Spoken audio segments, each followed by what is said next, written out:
Bon Mirza, il y a beaucoup de déceptions ce soir. Oui, énormément de déceptions. C'est le match qu'on devrait gagner. Ça, c'est un match qu'on ne va jamais gagner. On pouvait gagner assez facile à l'extérieur comme ce match-là, parce qu'on a... Première 15 minutes, première peut-être 5 minutes n'était pas tout à fait parfaite en attaque, mais on était pas mal les premières 15 minutes. On a mené je ne sais pas combien, on a monté le ballon, on était bon en défense. Et ça marchait les premières 15 minutes. Après, on a fait un tour, on a fait un énorme tour des dernières 12 minutes de première mi-temps. Je ne sais pas comment c'est terminé, je pense match nul le premier mi-temps. On s'est dit allez. Et, vous savez, quand vous avez joué à l'extérieur chez quelqu'un, où ils jouent sa peau, ils étaient presque à sortir, ils étaient combien, 10e, 11e. Il faut prendre toutes les occasions de marquer le but pour éviter moins de fautes techniques pour gagner un match, sinon, surtout à l'extérieur. On a un début de match difficile, on est bien de la 10e à la 30e, ça c'est sûr. Et en deuxième mi-temps, on est tombé dans tout ce qu'on peut faire de mauvais, c'est-à-dire défendre, perdre nos duels. En attaque, le gardien qui a fait un très bon match sur nos ailiers, nos arrières pas percutants, et voilà, avec ce niveau-là, c'est impossible de gagner un match. Ouais, parce qu'on savait que Mulhouse avait le couteau sous la gorge, il fallait absolument qu'il gagne. Vous êtes un petit peu tombé dans le piège.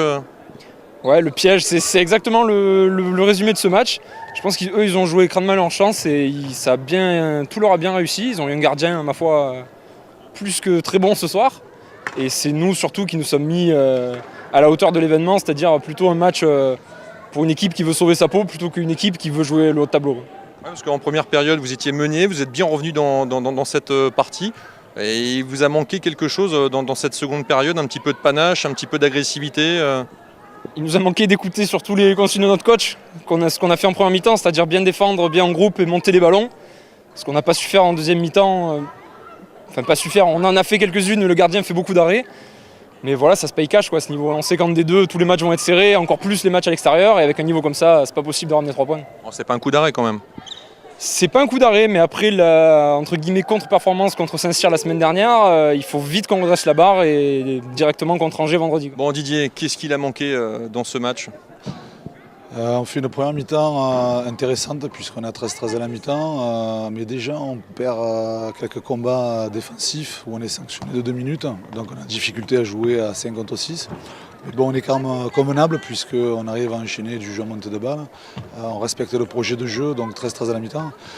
En deuxième mi-temps, j'allais dire, les vieux démons ressurgissent. On perd pratiquement tous les combats défensifs, donc on ne peut pas accepter ça. Offensivement, on a de plus en plus de difficultés à avoir de la fluidité. On retombe dans nos travers de jeux un petit peu individuels et ça débouche sur un manque de réussite énorme de pourcentage au tir, puisque que ce soit la base arrière ou la base avant, en deuxième mi-temps, ils sont passés complètement à côté. Le seul à surnager de cette déroute, j'allais dire, c'est Abdou. Donc j'ai envie de le citer. Maintenant, il va falloir vraiment qu'on se remobilise cette semaine parce que Mulhouse est une bonne équipe.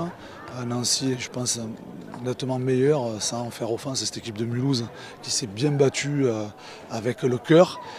Nous, on n'avait pas de cœur en deuxième mi-temps et on n'avait pas de cerveau en deuxième mi-temps. Ça fait beaucoup pour gagner à l'extérieur. Alors, il y avait cette contre-performance qu'on peut dire contre Saint-Cyr. Là, il y a cette défaite face à Mulhouse. Il va falloir vite se remobiliser pour retrouver ses esprits face au promu Angers dès vendredi. Tout à fait. Contre performance Saint-Cyr, bon, on a un money time, on va dire, très avantageux au niveau de l'arbitrage pour Saint-Cyr-sur-Loire, donc je ne mettrai pas ça en contre-performance. Ici, c'est clair que pour moi, c'est une contre-performance, pas tant dans le résultat, parce qu'il est toujours très difficile d'aller gagner à l'extérieur, mais surtout dans le comportement collectif en termes de projet de jeu sur la deuxième mi-temps et en termes d'état d'esprit sur la deuxième mi-temps. J'attends énormément de mes joueurs contre Angers et ils ont intérêt à ce qu'il y ait vraiment une réaction d'orgueil sur ces 2 axes-là.